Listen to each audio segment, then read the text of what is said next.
This is Witchbase News for Friday the 28th of February 2025. I'm Commander Buur.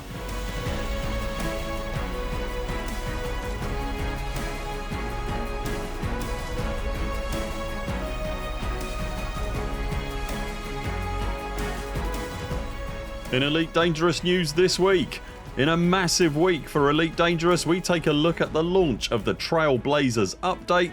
We analyse some other important details you may have missed from the Frontier Livestream, and are there signs that player minor factions are going to make a return? If you enjoy our videos, consider subscribing to the channel and remember to ping the little bell to make sure you see all our content and community posts. And if you'd like to help support our channel, links to our Patreon and everything else are in the description below. It likely can't have escaped your notice that the Trailblazers update landed in the game this week, immediately before the monthly Frontier Unlocked livestream in fact, which we'll talk about in a moment. Along with the release of the exceptional Zorgon Peterson Mandalay Explorer from early access, the headlining feature of Trailblazers was of course the addition of Colonisation into the game.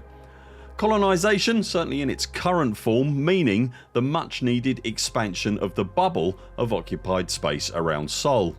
From a technical standpoint, as is very much the norm for Frontier's significant update patches these days, the deployment of the update went reasonably well, with only a relatively small increase in the planned for downtime of the game being experienced by its expectant player base.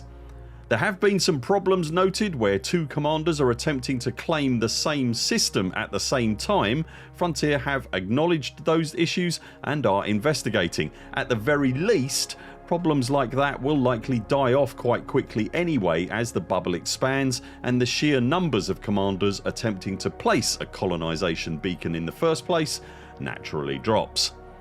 Carrier jump times also increased significantly in the peak hours following the patch's arrival. This is also something that naturally occurs after the deployment of a significant update to the game, and I'd honestly expect that to continue through the weekend as more and more commanders get time in the game to get to grips with the colonisation process itself. The same can be said for hyperspace travel times. I'm guessing the slight increases we've seen there are likely linked again to the same surge in player numbers. As for the expansion and colonisation process itself, it's perhaps no big surprise, but it has been embraced by the players in the bubble. At the time of recording, a sweep just looking across one horizontal slice of the bubble's occupied systems using the colonisation filter on the in-game map, and you'll see hundreds of systems with freshly deployed beacons or stations under construction, signified by a small crane icon. It's been proven in multiple instances that I've myself witnessed that claiming a system and then building a small orbital outpost to secure that claim is perfectly achievable by a lone player, meaning that the colonisation system is not, as some had feared, purely the domain of the big player groups. It's clearly been intentionally balanced by Frontier so that an individual commander working in solo mode is just as capable of experiencing it as anyone else.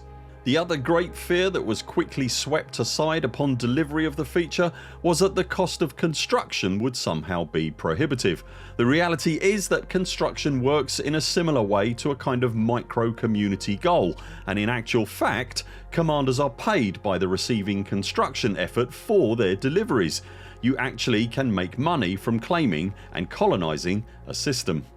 Of course, there is also plenty for the larger player groups to tackle as well. Building the larger orbital starports such as the Orbis and Ocellus for instance is much more inclined towards big groups of players hauling multiple tens of thousands of commodity units to collectively achieve the goal they've set for themselves.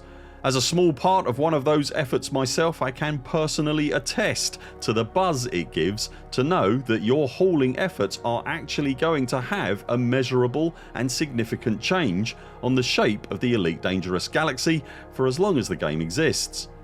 Whilst the smaller projects are obviously much more easily achieved, there has been a galactic sticking point when it comes to larger starports in the shape of the commodity CMM composites. CMMs only ever appeared at their surface starport market spawn points in small quantities before Trailblazers. They are now a significant part of the recipe needed in starport construction, and so the bubble-wide supply quickly began to diminish.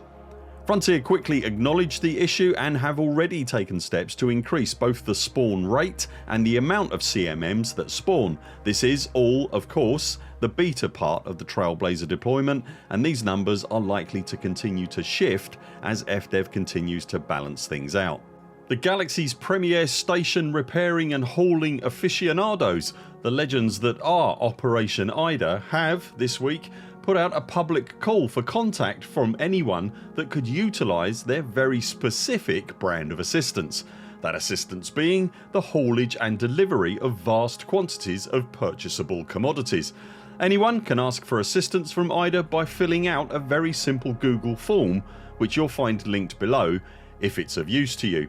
The initial starport in a newly claimed system has to be completed within a 4-week window in order for the claim to remain valid, so I fully expect that helpline from Ida will likely become extremely busy in about 3 weeks time as the first deadline for station completion nears. Broadly speaking, Trailblazers has been extremely well received by the player base.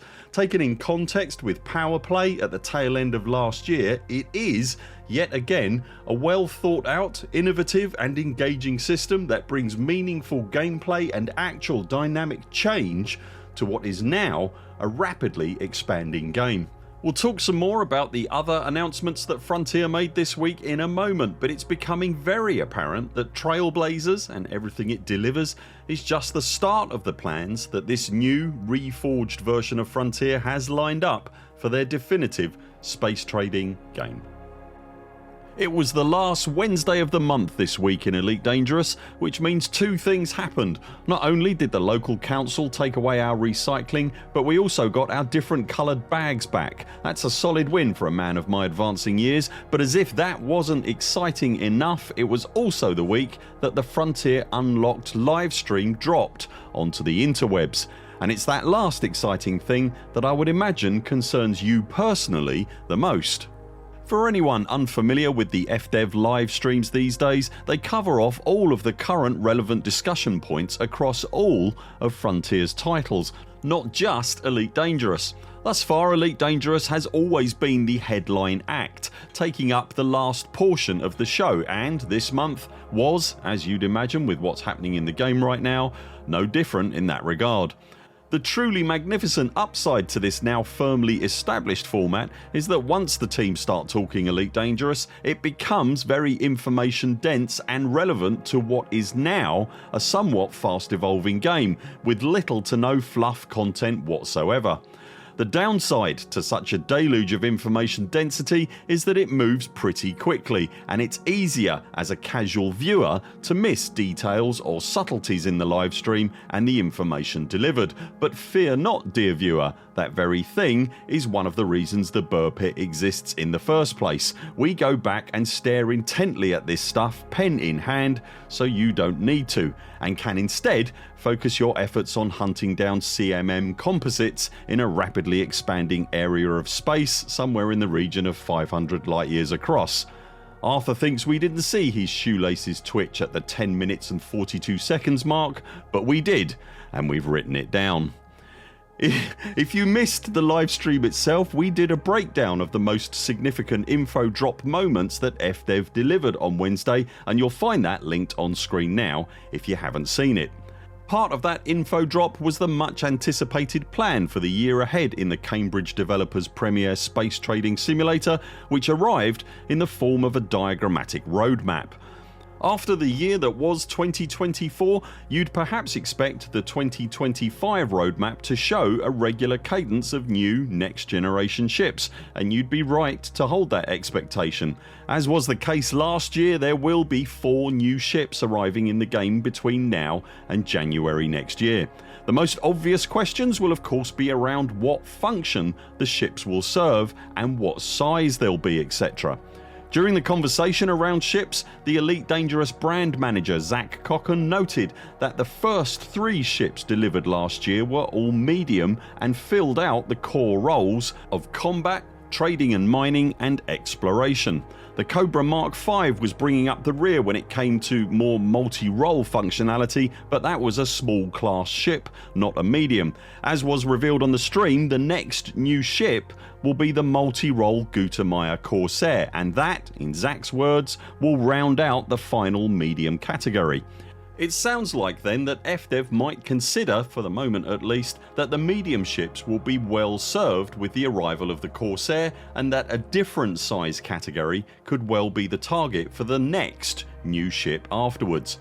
Obviously, whether that's small or large is very much open at this point, but we thought the peek at the inner mindset going on was interesting nonetheless. Arf and Zach exchanged some knowing looks and smirks to each other when noting that players are going to find it another exciting year for ships. Any new ship arriving in the game is obviously exciting, but we thought those knowing smirks significant enough that anyone holding out hope for perhaps an extra large category vessel that maybe rhymes with Anther Ippa might find it particularly interesting.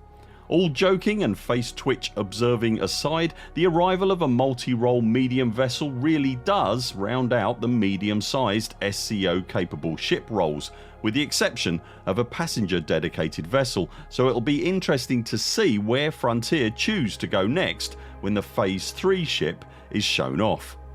After revealing the roadmap for the year, the livestream switched to a short pre-recorded interview with Piers Jackson, Frontier's Senior Director of Projects, to talk about the Phase 3 new feature of Vanguards, which he describes as a spiritual successor to Squadrons. Whilst the new squadron specific features that the chat outlined for Vanguards, such as a guild bank system and Vanguard leadership defined tasks for its members with associated rewards, are very welcome indeed, a squadron like structure in Elite usually comes with its own agendas, and those agendas are quite often driven by power play goals or BGS concerns. When it comes to BGS concerns specifically, that is itself usually attached to a player minor faction or PMF. Historically, PMFs have been factions deployed into the game into specific targeted systems by Frontier at the request of player groups. The ability to request and add a PMF to the game was closed by Frontier in 2023, but at the time the company did hint that eventually it may be replaced by something, but as yet Frontier have not addressed directly what that something might be. One of the problems with the old PMF system was that the bubble had a finite amount of room to it. PMFs were constantly bumping up against each other as it was, and continually adding to the number of those PMFs in an area of space that wasn't expanding was unsustainable. That area of space that PMFs were being injected into is very much now expanding, and you can likely see at this point where I'm going with all this.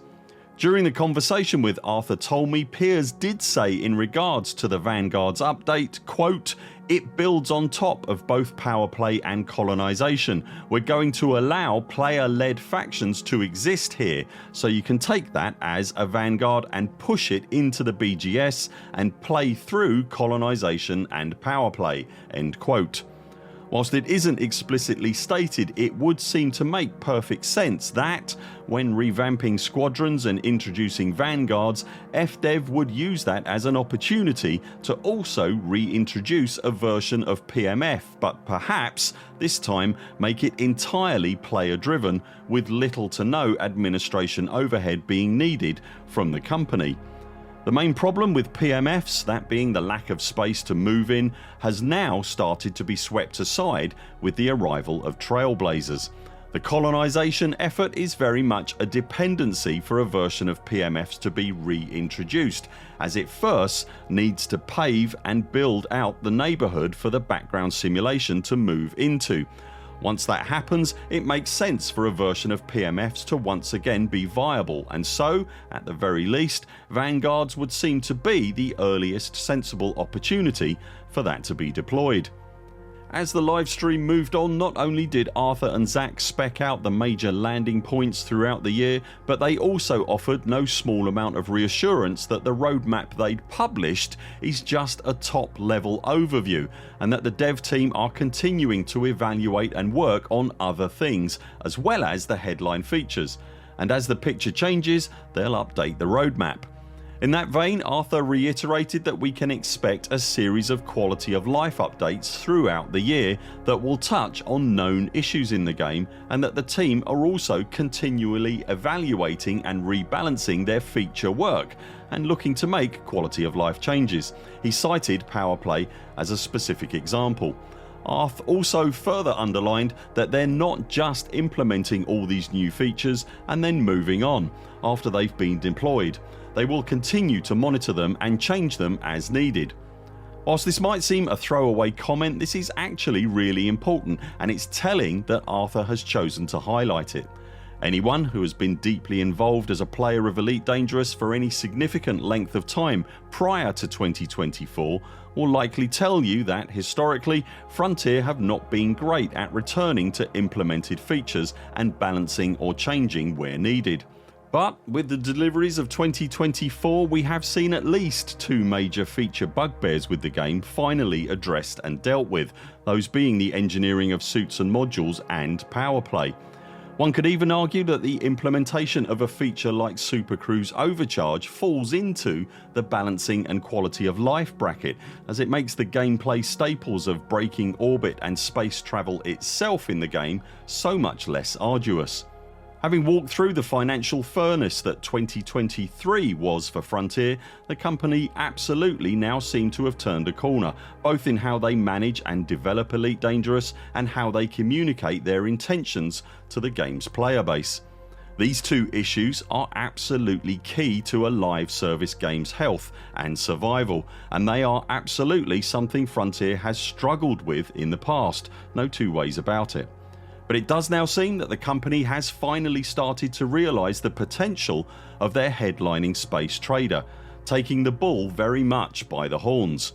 It's unreasonable to expect all improvements, features and quality of life updates to arrive into the game all at the same time, but by being bold, talking about and demonstrating their intentions, monetising the game responsibly and then delivering on those bold ideas, Frontier is securing the confidence in the game that the player base has been craving for so many long years. And if this trend is now embedded in the company's culture and it continues to grow and evolve, there is no reason whatsoever that Elite Dangerous will not attain the lofty goals set in the early days of the Kickstarter, one update at a time, and both Rini and I cannot wait to see where it goes next. Did you get all your different coloured recycling bags back this week? Have you started your own colonisation project, and what features would you like to see introduced in the Vanguards update? Let us know in the comments below. That's it for now. Thanks very much for watching. We'll be back later this week with more videos. Until then, 07 Commanders, follow the greens on the way out and do keep clear of the toast rack. We very much look forward to seeing you next time.